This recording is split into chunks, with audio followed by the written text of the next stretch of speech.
Bismillahirrahmanirrahim. Assalamualaikum warahmatullahi wabarakatuh. Alhamdulillahi wassalatu wassalamu ala rasulillahi wa ala alihi wa ashabihi wa man tabi'ahu bi ihsanin ila yaumiddin, amma ba'd. Saudara-saudara yang saya cintai, tema kita hari ini di hari kedua bulan Ramadan 1441 Hijriah ini adalah obat di hari-hari berat. Bersama saya Abdurrahman dari Andalusia Institute Kota Batam dan Yayasan Sabiluna Kota Tanjung Pinang. Saudara-saudara yang saya cintai, hari-hari ini dan hari ke depan akan menjadi hari-hari berat untuk kita semua. Semua kalangan dan semua orang. Menjadi berat karena kita sedang berada di tengah-tengah musibah yang mempunyai dua dimensi yang harus kita pahami dengan baik. Yang pertama, dimensi skala masalahnya. Musibah ini bukan hanya masalah kesehatan, tapi juga mencakup masalah ekonomi, sosial, bahkan sampai ke masalah politik dan keamanan. Dari sisi masalah ekonomi saja, negara-negara besar sudah mengeluarkan biaya untuk menghadapi masalah corona ini lebih daripada 7 triliun US dollar hanya dalam rentang waktu 2 bulan. Tidak pernah ada pembiayaan sebesar ini dalam waktu yang sesingkat ini, kecuali pada waktu ini. Yang kedua, dari sisi waktu. Para ilmuwan dunia sedang berjibaku mencari vaksin atau obat penangkal virus COVID-19 ini. Para ahli mengatakan, waktu yang diperlukan untuk menemukan vaksin ini minimal 9 bulan dan maksimal 1,5 tahun.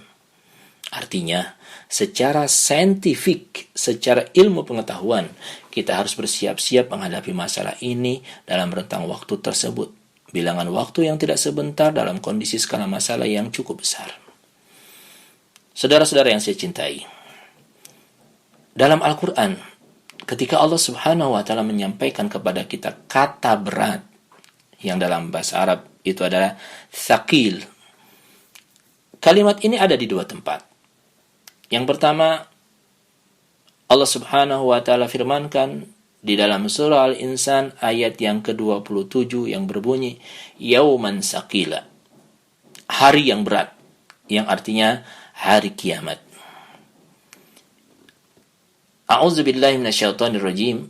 Inna haula'i yuhibbuna al-ajilata wa yadharuna wara'ahum yauman saqila.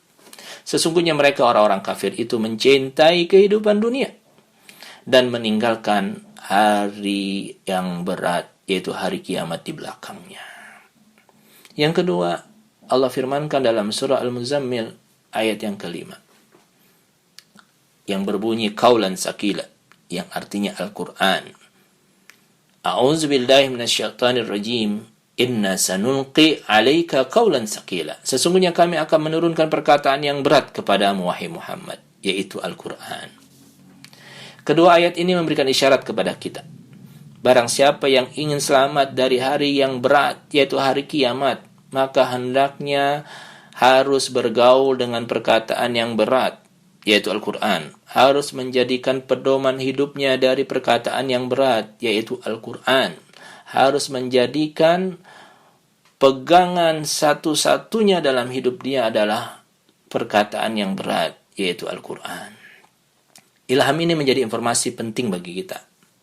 Bila hari kiamat yang mana secara skala masalahnya sangat berat dan mengerikan, serta dimensi waktunya sangat panjang, yang mana satu hari di hari kiamat, yaitu di akhirat nanti ketika terjadi kiamat, sama dengan 50.000 tahun di dunia.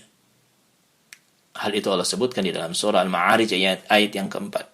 A'udzubillahi minasyaitonirrajim.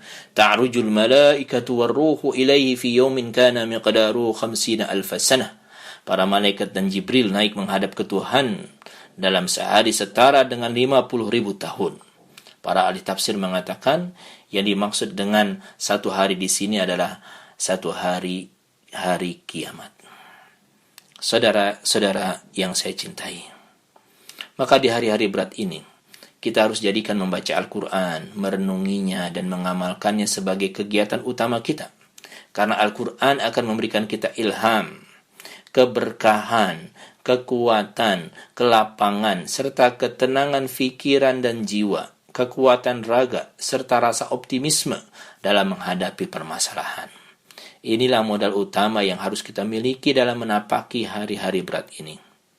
Dan saat ini kita berada di dalam bulan Ramadan yang merupakan Syahrul Quran, yaitu bulan diturunkannya Al-Quran yang diperintahkan kita untuk banyak membaca, merenungi, dan mengamalkan Al-Quran. Semoga dengan aktivitas tersebut menjadi obat di tengah musibah yang kita sedang berada di dalamnya, dan semoga menjadi sebab Allah angkat musibah ini dari negeri kita dan negeri-negeri kaum muslimin yang lain lebih cepat lagi, karena karunia dan keberkahan Al-Quran yang selalu kita baca dan menjadi kekuatan dan menjadi imunitas tubuh dan kehidupan sehari-hari kita dalam menghadapi musibah ini. Semoga Allah Subhanahu wa taala membimbing kita untuk terus dekat dengan Al-Quran. Allahumma arhamna bil Quran waj'alhu lana imaman wa nuran wa huda wa rahmah.